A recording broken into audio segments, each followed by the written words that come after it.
Hey mamas. So like I said in my last video, I'm going to start sharing what I do to manage the mess. Now it's still crazy, I cannot control it, but I manage a lot better than I did in past years. And I figured a great place to start would be where I started, which was with the book, The Four Agreements. About 9 years ago, a friend gave it to me, and for a while it just sat around. I didn't pay any attention to it. But then about 8 years ago, something inspired me to read it, and it was a complete game changer. And I want to share that with you guys. So I got a copy.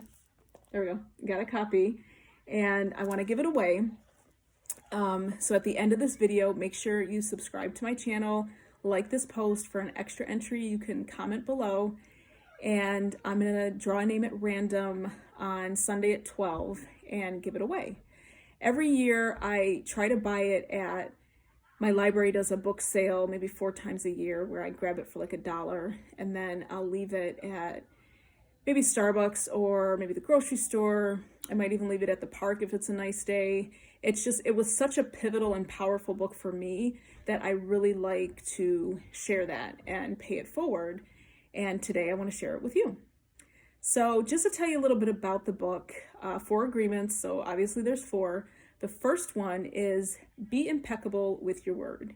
And if you get technical with the word impeccable, it means without sin, but it's not really in the religious context that most people think about the word sin. What it really means is be true to yourself with your word. So when you're uplifting people with your words and you're creating positivity and giving people compliments, that's being true to yourself. When you're destroying and tearing down and just being mean with your words, that's obviously not being true to yourself. So being impeccable with your word has really taught me to be mindful of what I say to people, the words that I use. An example, so say for example, your kid is running around singing a song at the top of their lungs.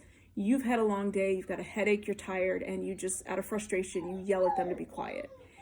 And we don't really realize the power of our words, but that can sow a seed so deep that not only does the child stop talking or stop singing in that moment, but it can actually stifle their self-expression for years, if not for the rest of their life, if they never realize that blockage and clear it. So it really has helped me to be mindful of the way that I talk to people.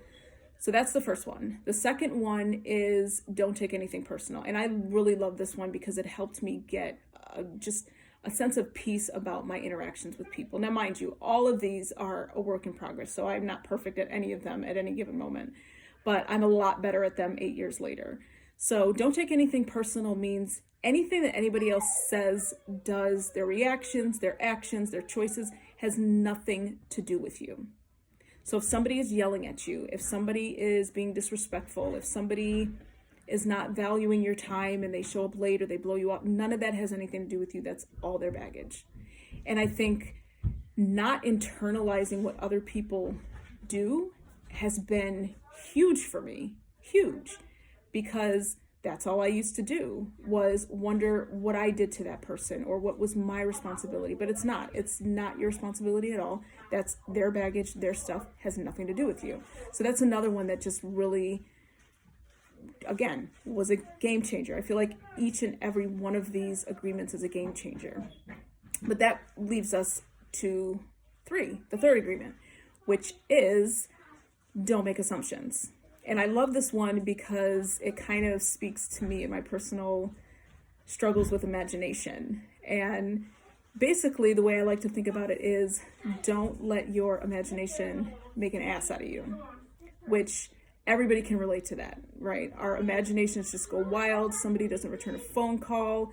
Somebody says something and we take it the wrong way, and our imaginations just go nuts. Don't do that. Ask questions, clarify. When you don't make assumptions, again, game changer. Now, that's different from intuition.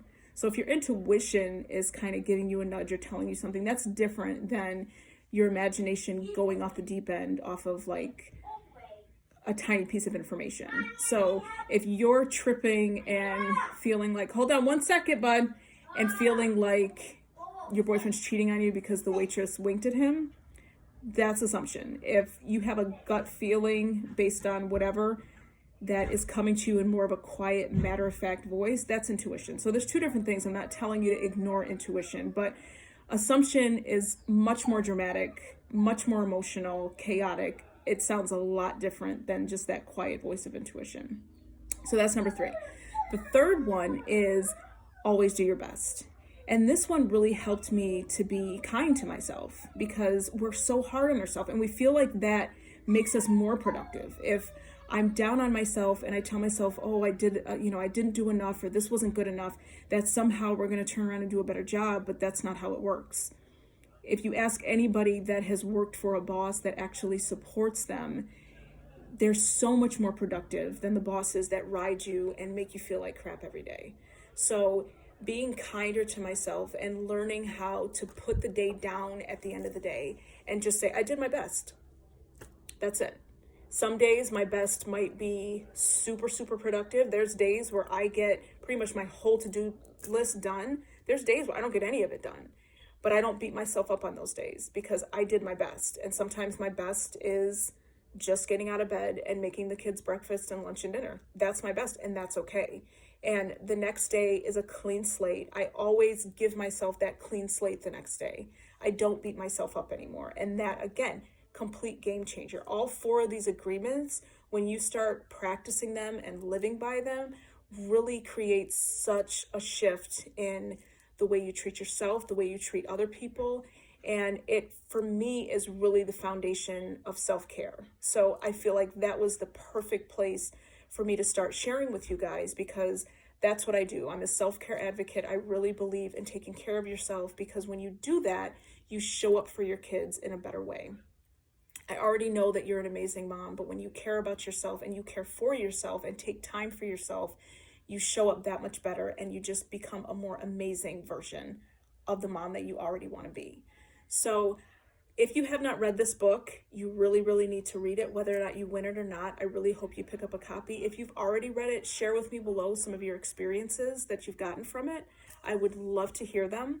But either way, I'm going to be making the draw 12 o'clock on Sunday. So make sure, share this with as many people as you can, because I feel like everybody needs to read this book.